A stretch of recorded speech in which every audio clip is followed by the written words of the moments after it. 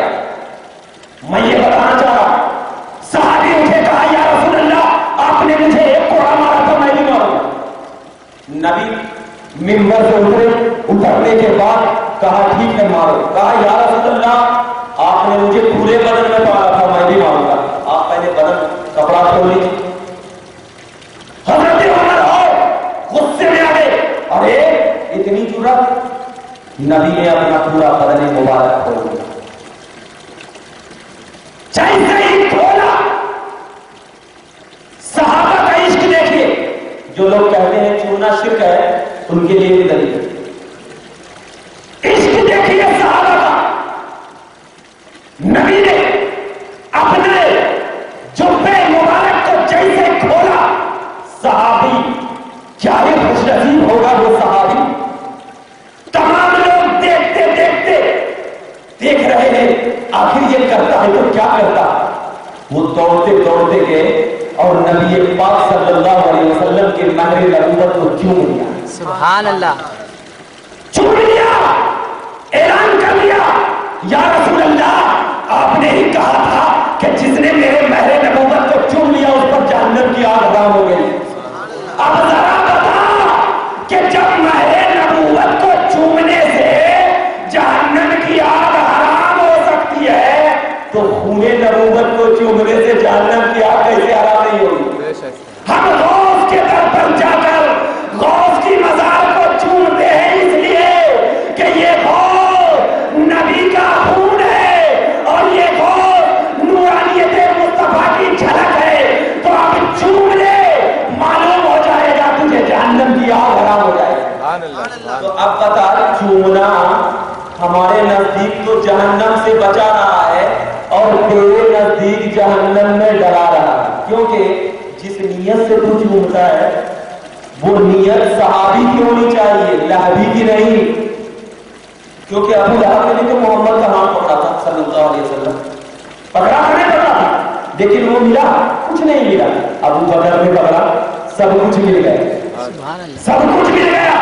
میں پوچھتا ہوں ابو بکر تجھے سب کچھ ملا، ابو لہب تجھے کچھ نہیں ملا، وجوہات کا اس لیے کہ میں ابو بکر رضی اللہ تعالیٰ عنہ بولیں گے میں یہ سوچ کر پکڑا تھا کہ میں نبی کے نور کو دے رہا ہوں، میں نبی کے نور کو دے رہا ہوں۔ ابو لہب سے پوچھتا ہوں ابو لہب تو کیا سوچ کر پکڑا تھا؟ کہاں بشا سمجھ کر پکڑا؟ تو تجھے مٹی ملے، اسے نور ملی۔ مٹی جسے چاہیے وہ نبی کے دربار سے باہر جائے، نور چاہیے تو نبی کی محفل میں بیٹھ کر روشن ہو جائے۔ اس لیے ابو لہب جب نبی کے سامنے آتا تھا تو ہاتھ میں مٹی لے کر آیا تھا نا، کنکری لے کر آیا تھا نا۔ پوچھا تھا نبی سے اے نبی ذرا بتا میرے ہاتھ میں کیا ہے، تو نبی نے کہا تھا میں بتاؤں یا یہ بتائے؟ یہ بتائے۔ تو اب نبی نے وہاں پر بھی نورانیت ظاہر کر دیا اور دنیا والوں کو بتا دیا میرے نور کی روشنی ایسی ہوگی کہ 1400 سال بعد بھی اگر کوئی عاشق رسول میرے نور کی نورانیت میں پڑے گا تو کوئی روشن کرے گا، کوئی کھانا کھلائے گا، کوئی جشن منائے گا، کوئی میلاد سجائے گا، کوئی نیکیاں کرے گا، کوئی جلوس نکالے گا، کوئی جلسے کرے گا اور یہ بتا دے گا کہ یہ کوئی شرک و بدعت نہیں بلکہ نبی اور صحابہ کی سنت ہے، اور جو علیکم بسنتی وسنت الخلفاء الراشدین، جو میری سنت اور خلفاء راشدین کی سنت پر عمل کرے گا وہی جنتی ہے۔ اسی لیے مسلمانوں ہم آج میلاد مناتے ہیں، رسول اللہ کی عظمت کا ذکر کرتے ہیں اور یہ بتا دیتے ہیں کہ یہ میلاد یہ رسول اللہ کا ذکر اللہ کہہ رہا ہے تو ہم یہ کر رہے ہیں، تو ہم خدا کی سنت ادا کر رہے ہیں۔ اسی لیے ہم تمام یہاں سے اٹھے تو یہ عقیدہ لے کر اٹھے کہ نبی نور والے ہیں اور ہم نور والے کے سائے میں پڑھ رہے ہیں تو ہمارا سینہ بھی نور والا ہے۔ لہذا ہم تمام کو یہ چاہیے کہ نبی کی نورانیت کو اپنے سینے میں لائیں، اور جو لوگ میلاد النبی مناتے ہیں اور کرتے ہیں تو ان تمام کو یہ بات ذہن نشین رکھنی چاہیے کہ میلاد النبی یہ قرآن و حدیث کا فیصلہ ہے، اور اسی بنیاد پر میں نے میلاد النبی کے موقع پر ایک کتاب لکھی، میلاد مصطفیٰ۔ جس میں تمام قرآن اور احادیث سے حوالہ دیا گیا کہ نبی کا میلاد منانا نہ شرک ہے نہ بدعت ہے بلکہ سنت ہے، جس کی قیمت صرف 10 روپے ہے، ایک رسالہ کا ہے جس کی قیمت صرف 10 روپے ہے، میلاد مصطفیٰ۔ یہ کتاب ہے قرآن و حدیث کی روشنی میں، اور یہ کتاب ہے تو زندہ ہے واللہ، یہ بھی 10 روپے ہے۔ اس میں نبی صلی اللہ علیہ وسلم زندہ ہے صرف قرآن سے، صرف قرآن سے، اور یا محمد پکارنا بھی جائز ہے وہ حدیث پاک سے۔ اور یہ میلاد مصطفیٰ، نبی کا میلاد منانا جائز ہے قرآن و حدیث اور علماء کی روشنی میں، لہذا آپ لوگ جاتے جاتے ضرور ایک کتاب لے کر جائیں، صرف اس کی قیمت 10 روپے ہے، آپ لوگ 10 روپے دیں اور انشاءاللہ تبارک و تعالی میلاد مصطفیٰ اور نبی کی زندگی کا ثبوت مانیں، اور جن لوگوں کو بھی چاہیے تو وہ کتاب بچے کے پاس ہے وہ لیتے جائیں، انشاءاللہ تبارک و تعالی بہت زیادہ فائدہ ہوگا۔ اللہ کی بارگاہ میں دعا ہے کہ پروردگار عالم ہم تمام کو میلاد مصطفیٰ ہر سال منانے کی توفیق عطا فرمائے، اور ہم تمام کو عاشق رسول بنائے، اور ہم تمام کو نبی کی سنت پر چلنے والا